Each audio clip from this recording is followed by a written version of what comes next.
Hey everyone, I hope you're doing well and thank you for your support of my recent videos about Ember. It's been over 3 months since a number of people on both the left and the right started investigating Ember, and they've come to the same conclusion. In today's video, we're going to talk about some larger YouTubers who are defending crowdfunding scams. Their hypocrisy is fascinating, but we're going to talk about that. As well as Grummz' fiery response to me and my response back to him. The truth will set you free, Grummz, but we'll talk about that in a little bit. Backers have wondered why Grummz has time to do podcasts but not inform them on the status of the game. So I decided to ask YouTubers Hypnotic and Smash JT why they haven't had the opportunity to ask Grummz about Ember on stream. I mean, you have him on stream, why not ask him about the elephant in the room? Imagine bringing Yanderdev on stream to talk about the weather. Well, Hypnotic turned into a really angry panda. He was the best guy around. What about the people he murdered? What murder? And called me a liar because him and Smash had their own conversation about it on stream. I was asking specifically about the masking Grummz. We're going to break down Hypnotic and Smash JT's conversation around this. The whole video was like 11 minutes long and we didn't need quite all that, but the whole video is linked in my description. Check it out and you'll come to your own conclusions. You have to remember though, Hypnotic's already made a video defending Ember. Hypnotic, in April you defended Ember and Grummz. What's changed now that more compelling evidence has come up? It's just team sports, man. Let's hear what Hypnotic and Smash JT have to say about the recent reporting on Ember. Lord Boltoff for $9.99. What are your opinions on McDizzle's investigation of Grummz? Have you seen his video about EM8ER being a scam? And what do you think of Grummz demanding McDizzle's name and address before talking? So in all actuality, answer this? I feel like you got this question like a week ago. Was that something? No, I don't think so. I don't think so. Okay. I did watch McDizzle's video. I thought it was very well made. Grummz, I actually DM'd Grummz about it, and he sent me some information. But ultimately, Grummz is responsible for what he does with EM8ER. Thanks for the compliment, man. Glad you enjoyed the video. Kinda weird though, man. If you watch the video, you think you know it'd be called Ember. But why isn't he jumping in to defend Ember like he did in April? I mean, bro hates me. If he had something, he would say it. And you'll see this pattern of vagueness and really attacking my character. Concern with it is and this is not like to just be a blind Grummz defender because I do not know enough about it. I'll start with that. I don't either. FY. Hypnotic says he doesn't know enough about it, but he knew enough about it in April to defend it? But with much more compelling evidence, you don't know enough about it? Get out of here. Well, there's numerous videos out there that lead to the same conclusion. Smash didn't even watch the video, so he's gonna go with vibes. But I'll say, like, I watched part of McDizzle's video. I didn't watch the whole thing because I was kind of turned off by it felt like he took the perspective of, I bought into this because it's a scam just to make this video to expose him. And I'm like, that it almost feels like you're like trying to find something to be mad about.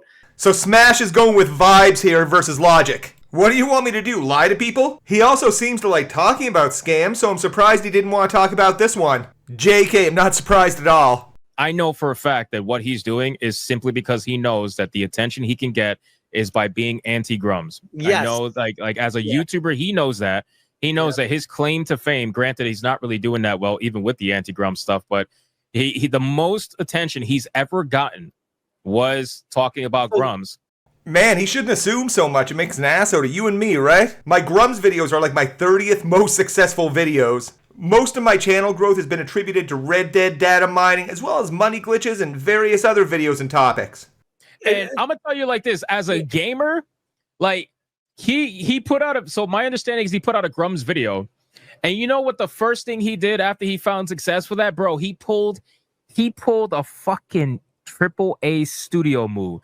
This man put out the definitive edition of the same video that he uploaded beforehand. So this man sold you Grummz DLC because he knew that it was getting him the clicks and attention he's been so desperate to have.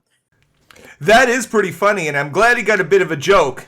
Although he's not correct, it's not the exact same video. It does include the initial allegations, but it also includes Grummz' response and my response back to him. And Bro, I'm like, you are so literally targeting this one person and being like, destroy him. And I'm like, he's using the aspect. Listen, Kickstarter is I have never and will never invest in a Kickstarter. I already know.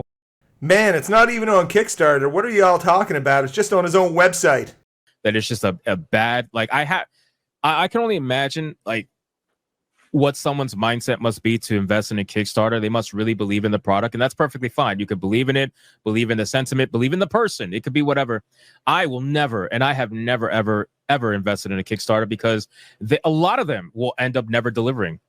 That's just the truth of it. And that's why in the terms of service, I believe it's there that they tell you that it will, the chance, you know, you're taking a chance that it's not going to be delivered no matter what the person says. Even if Grummz says it's 100% coming out, I would never believe him. Just like I never believed anybody, because you never know. Shit happens. Life happens. I was told that from Tommy Tallarico with the Amico, that it is happening. They purchased it and signed the orders and nothing ever came from the Amico. So yeah, I've learned that firsthand. Yeah. No, Smash, you really didn't learn your lesson. That lesson being gamers and consumers come first. If this was someone against your own political beliefs doing this, you would be on this like crazy. I mean, look at the other scams you covered. It's not that difficult to understand. Yeah, I just, again, me personally, my ideology is never support a Kickstarter. That's just what I am. I'll never fake it. I'll never say, yeah, I supported this guy and I really didn't. I'm not. All I know is that, listen, Grummz does good work when it comes to the gamer shit. They hate him for it. There's no doubt about it. And they're trying to find something to tear him down apart. And that's why I'm like, I'm like, I get it, by the way. I'm not trying to make it sound like Grummz is this like angel that is perfect and does no wrong. My point is like what he is focused on Twitter is something that I can agree with and connect with. I have no idea about this shit that he's doing. This comment right here is... Well, there we have it. He agrees with some stuff he says, and he has no idea. He's just got to turn that blind eye. I mean, there's numerous videos by numerous creators on various ends of the political spectrum 3 months after our initial investigation. I mean, it's obvious I'm not a big fan of Grummz. Does that mean I cannot be critical of his crowdfunding project of Ember? Is he also saying that his content shouldn't be taken seriously about Alyssa Mercante because he's not a big fan of her? Get out of here with that, man. You don't have to like someone to be critical of them. And anti-woke folks have been extremely critical of him. Perfect. If you really believe in it, want to support it, do it, but don't expect your money back. That's how I've always viewed Kickstarter. I've always viewed it as that. Like, if you're going to invest in it, great. But if you're expecting 100% product delivery, and if not, what are you going to do? Call it a scam? Hypnotic, did you really watch the video? Because you're not really talking about any of the details from it. If you did, you'd know these allegations. You know he said at $60,000 this would fund the fully playable mock-up. This was set as a big carrot for potential backers. He said, let's get to this goal. We exceeded it, blew it out of the water, and in early 2018, we're going to start our Kickstarter. Soon to be 7 years and about 10 times the amount of money later, it's still not there.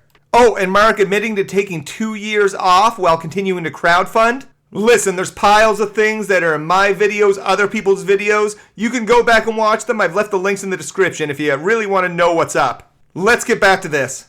So their whole defense of Grummz is just hinging that Kickstarters are a risk. For one, it's not Kickstarter. It's been through Indiegogo and his own site. Is Hypnotic pretty much blaming gamers, saying, hey, you took that risk, it's your fault, suckers? I don't know. Sorry my cartoon uncle lied to you? You can't. It tells you, literally, that the product may or may not come.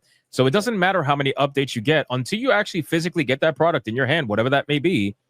Don't expect it. Like, it's just maybe I'm crazy for thinking like that. No, I think that's the way you need to be with it. But again, I think people will hear that and they'll be like, "Oh, you're just being a Grummz apologist by talking like that." I mean, that's what you all sound like. No matter how many times you say you're not, that doesn't make it a reality. Especially when Hypnotic was so confident and defended Ember back in April. What I can tell you is that I can read people pretty well. I've been very good at doing that, and I 100% know someone who's riding the wave when they're given the opportunity to. McDizzle has convinced all the anti-Grummz people that he's doing God's work, and they're latching onto it because they already hate Grummz. So it's an easy sell. You don't have to work hard at selling it. Just convince people that it's a scam. More delusional takes. The thing that's really overlooked here is, of course, Grummz has a lot of enemies. But if you look at the criticism, numerous videos are coming from people that could be considered part of that anti-woke camp. Or at very least felt pretty cool with Grummz, like Upper Echelon, The Dragon's Treasure, Nazmir. It's not a sell, man, it's reporting what we're finding. Sid Alpha has heavily criticized the project, who was a backer. Fratanga has criticized the project.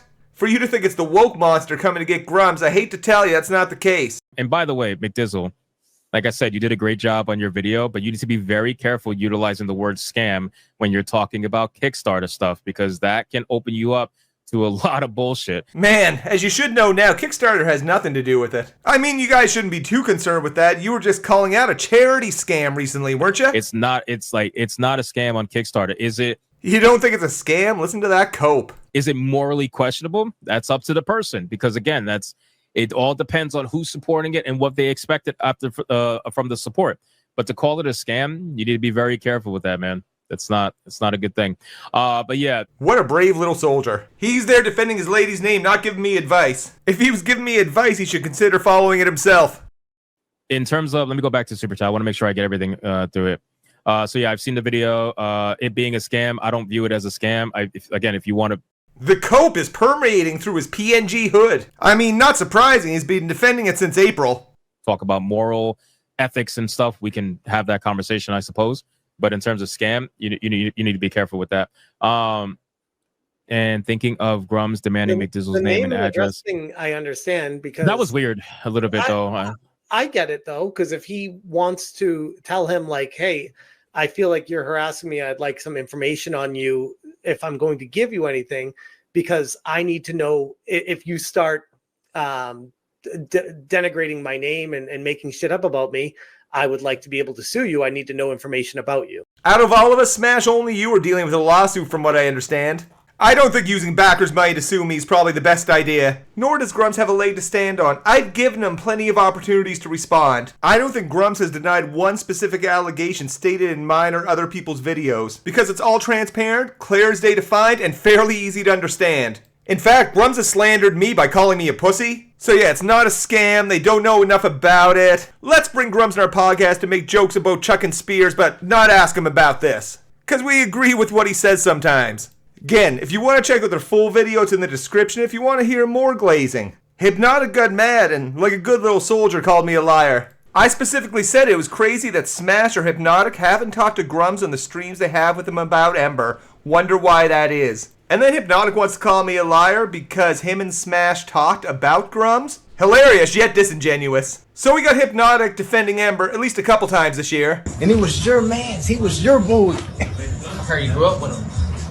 That's crazy, man. You ain't know what he was doing? You ain't feel bad at all? Like no guilt? He tagged his man Grummz, and Grummz responded with a friggin' book. Grummz puts a whirlwind of allegations in here, and we're gonna go through them one by one. So I've broken down his book and made it a little bit more digestible. The only people banned were non-backers who joined in March after GG2 started, and spent every day posting negative things and personal attacks in Discord without ever being backers, as they were obvious trolls motivated by politics and not the game.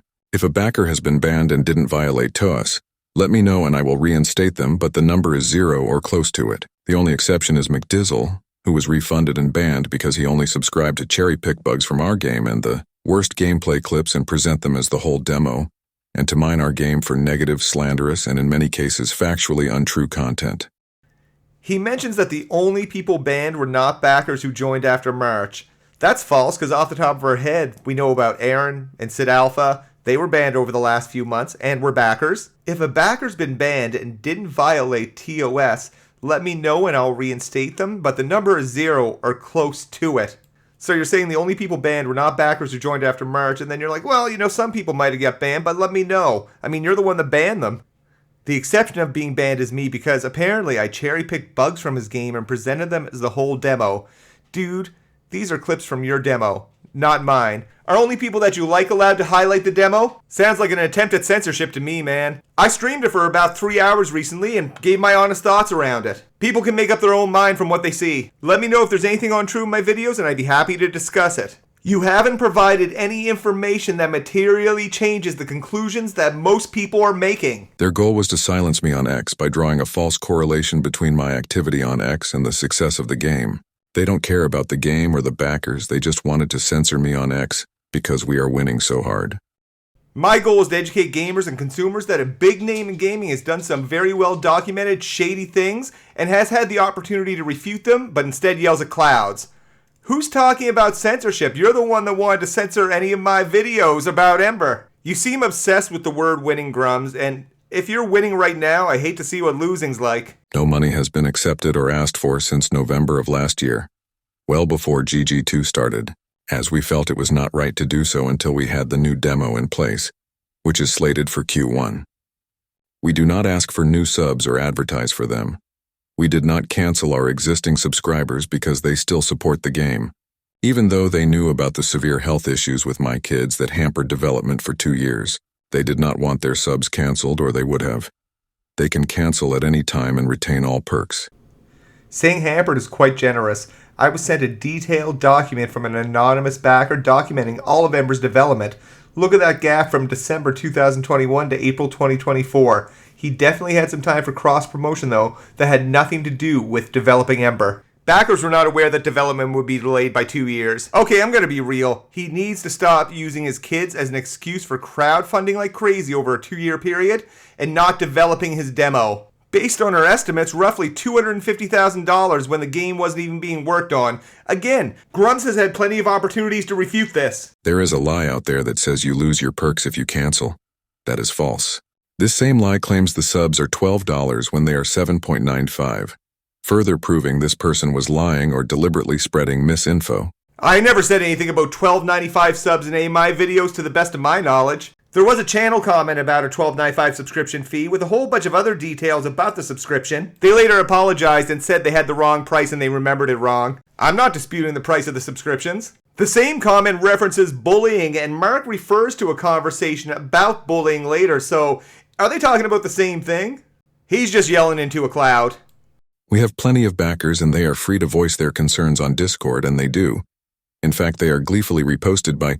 I don't think I've seen someone so viciously lie via text, via voice, as you have to your backers. It must not bother you at all. From telling people you would update each day that you were working on the game in your No Zero Days channel, you didn't do that the entire month of November as you said you would.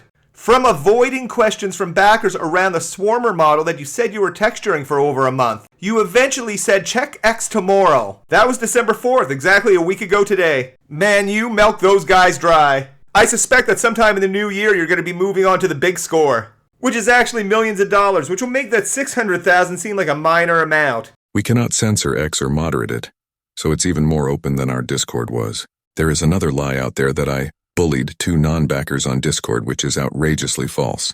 These 2 people had complaints and I invited them on stage with me, offered them voice if they wanted, they both said they wanted it, and answered their questions for 30 minutes each in public. It turns out neither were backers and had joined after GG2 happened. Selectively edited recordings and quotes of this were soon leaked. I wonder why they were edited.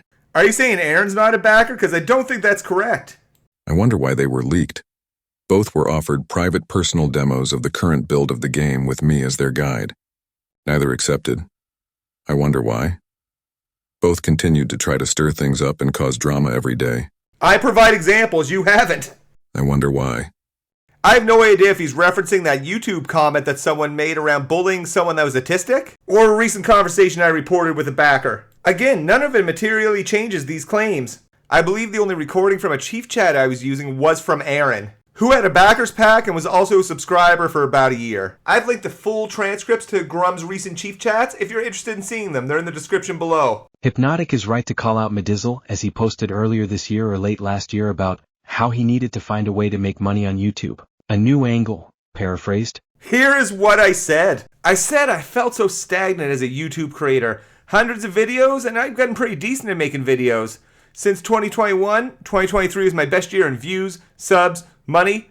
2024 is my worst so far. Although proud of my videos, gotta change up my strategy. Any ideas? And I got some great advice. Some of that being find a niche topic that no one's really done a big deep dive into. And he latched onto me as his sole content. False, I'm just covering him more than he would like me to. Since my first Ember video at the end of August, I've done 25 videos.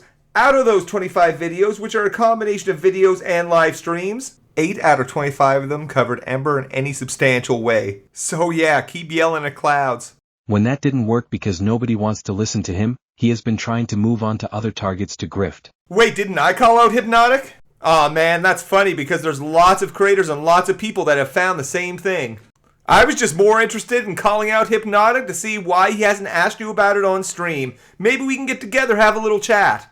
Medizzle and others have one goal, to kill the game I'm making as a way to silence me on X because they are leftist activists who don't really care about backers or the game.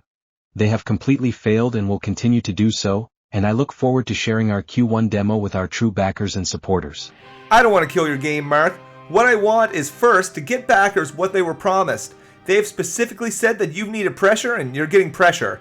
I'm just a smaller YouTuber account doing what I can to raise my hand and say, hey, this huge name in gaming is doing something really shady, while at the same time saying we will rebuild gaming, getting ready for a large Kickstarter for millions. Of course I'm going to report on this. If this is someone on the left, you would be right on this, and rightfully so, because it's bad and you know it. Second, it's about educating gamers regarding your history around this crowdfunding going on right now. You have said yourself, you plan to fundraise millions of dollars from them, and that's coming probably pretty soon. They have the right to be informed of the near decade-long saga of mismanagement, deception, selling FOMO for a game that doesn't exist, setting goals to fundraise, exceeding those goals, blowing them out of the water, and not coming close to delivering. You have been so damn indignant about people investigating Ember. I have given you the opportunity to refute anything, but again, you just yelled at clouds. Others have came to the same conclusion after doing the work and research. Don't blame me or others for your mistakes. If I'm a leftist activist, why is my best gaming buddy a conservative? Why can't I have reasonable conversations with other people all around the political spectrum? Life is too short, man. If we're actually discussing activism, you literally have a section on your Wikipedia page dedicated to activism. And I have no record of activism. I've got my own political beliefs. I'm more focused on my own personal values than culture war team sports. Mark, I'd recommend focusing on your demo as opposed to writing books to me. It's up to you how you are going to establish trust in asking gamers for a lot of money. They have numerous reasons to be skeptical. Mark, my unsolicited advice to you is to show integrity by doing what you say you're going to do. Be prepared to mitigate why someone should believe you if you're asking people for a lot of money. It's a tough sell, and as you said yourself, gamers are pattern watchers, and it's pretty easy to see the pattern that we've seen so far. If you made it this far, thank you so much for watching. If you enjoyed the video, make sure to hit that like button. If you're new to the channel and you enjoy the content, make sure to subscribe. If you're watching this, you're probably a gamer, you're probably a consumer, and that above all is more important than this team sports nonsense. Thanks so much for watching, and we'll see you in the next video.